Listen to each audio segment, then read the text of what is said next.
lot of opportunities, particularly from a procedural perspective. So dermatology is a really big one. So you can start off doing simple excisions, you can learn to do flaps, you can take that from, distal sides to including, face, ears, and that often can be really well supported by GPs.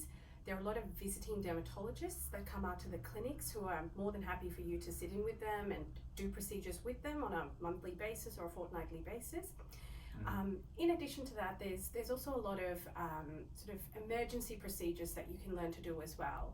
I've surprisingly relocated shoulders in triage rooms because there's no big hospital nearby where you have to send patients to, or you do often do a lot of back slabs for fractures that can be managed initially before they get sent to the city for further management and fracture clinic.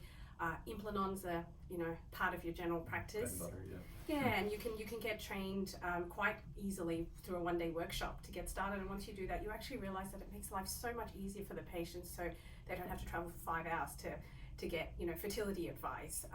Marinas, you mentioned earlier, Damian, that's certainly a thing that a lot of GPs are trained in. And often you find that you can start the training elsewhere, but then get your hours and logbook done in your general practice clinic because your supervisors are happy for you to join when they do the procedures.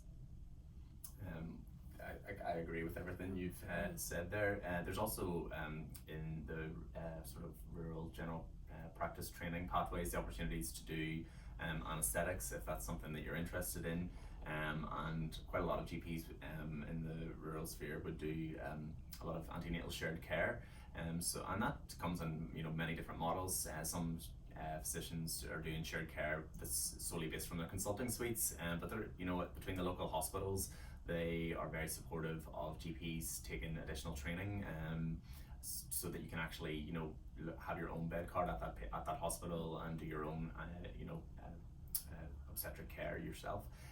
So I've done last year just 3 months at Latrobe Regional Hospital under the Obs and Gynae team. And during that time I actually worked with another GP registrar who was then going on to complete their advanced diploma in obstetrics as well. And I find that experience, even though I was only there for 3 months, really valuable in terms of my approach to looking after pregnant women. I suppose prior I would have been very, very scared or a bit nervous because it is, we kind of I think a lot of doctors are uncomfortable treating pregnant women. They treat them like they're different, or that they get a bit scared, and actually having that experience has really normalized their care for me and made me more confident and wanting to be involved in that nature of medicine.